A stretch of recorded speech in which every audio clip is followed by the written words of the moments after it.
नमस्कार दोस्तों, स्वागत है आपका हमारे YouTube चैनल स्मार्ट एग्रीकल्चर में।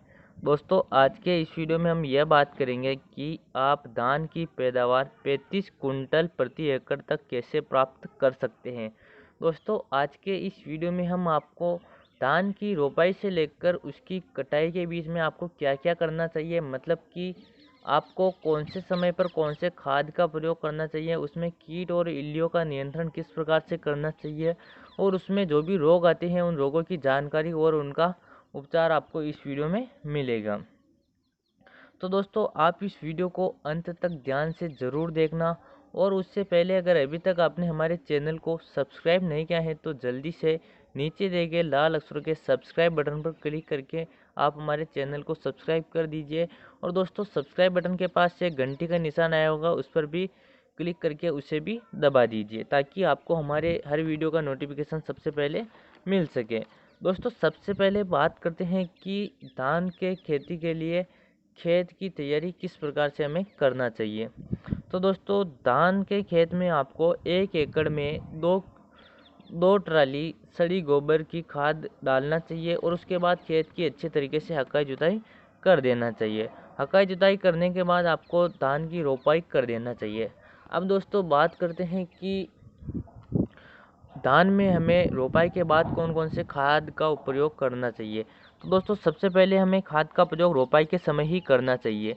दोस्तों, धान में रोपाई के समय आपको 1 एकड़ में 70 kilogram single super phosphate, 20 kilogram potash और 30 किलोग्राम एनपीके और उसके साथ 5 किलोग्राम माइक्रोन्यूट्रेंट का प्रयोग करना चाहिए।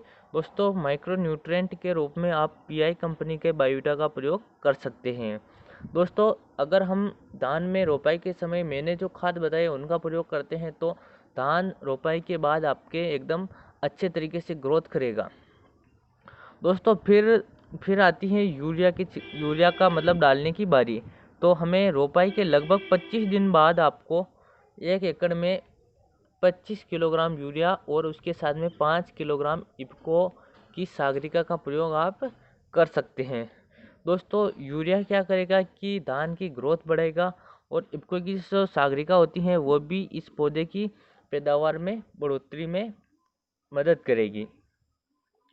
दोस्तों, उसके बाद नंबर आता है पोटाश के प्रयोग का। दोस्तों, हमें पोटाश का प्रयोग कब करना चाहिए इसके बारे में बात करते हैं।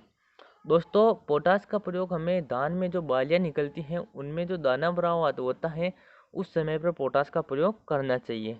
दोस्तों, पोटाश का प्रयोग हम उस समय पर करेंगे तो उसका फ़ायदा यह होगा कि हमारी जो बालियाँ निकलेगी वो बालियाँ लंबी, मोटी, चमकदार और उन बालियों में जो दाना भरेगा उस दाने का वजन ज़्यादा होगा और उसमें एक विशेष प्रकार की चमक होगी।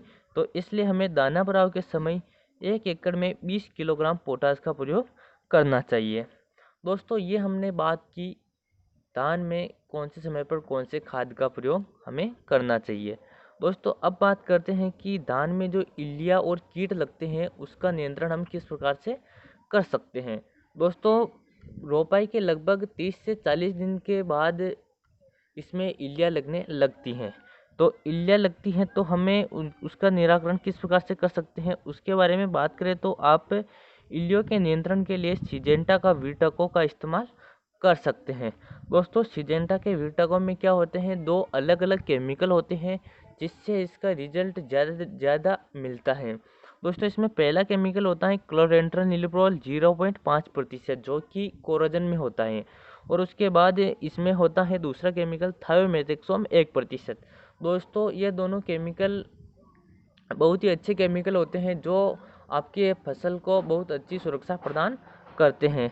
दोस्तों, विरटाको क्या होता है कि ये एक सिस्टमेटिक रूप से काम करता है जो आपके पौधे को जहरीला करेगा और उसके बाद जो इसमें कीट और इल्लियाँ होगी उसके पाचन तंत्र को खराब करेगा और उनको खत्म कर देगा। तो इसलिए आप कीटनाशक के रूप में विरटाको का प्रयोग कर सकते हैं। दोस्तों, दूसरा इसमें होता है धान की फसल में पत्ते जलने का रोग आते हैं जिसमें पत्तों पर लाल रंग के धब्बे पड़ जाते हैं, झुर्रियाँ पड़ जाती हैं और पत्ते जलने लग जाते हैं। तो दोस्तों, उस रोग का कारण होता है जिंक सल्फेट की कमी। तो इसलिए आपको जब भी आपके धान में पत्ते जलने का रोग आए तो आपको 1 एकड़ में 5 किलोग्राम जिंक सल्फेट का प्रयोग करना चाहिए।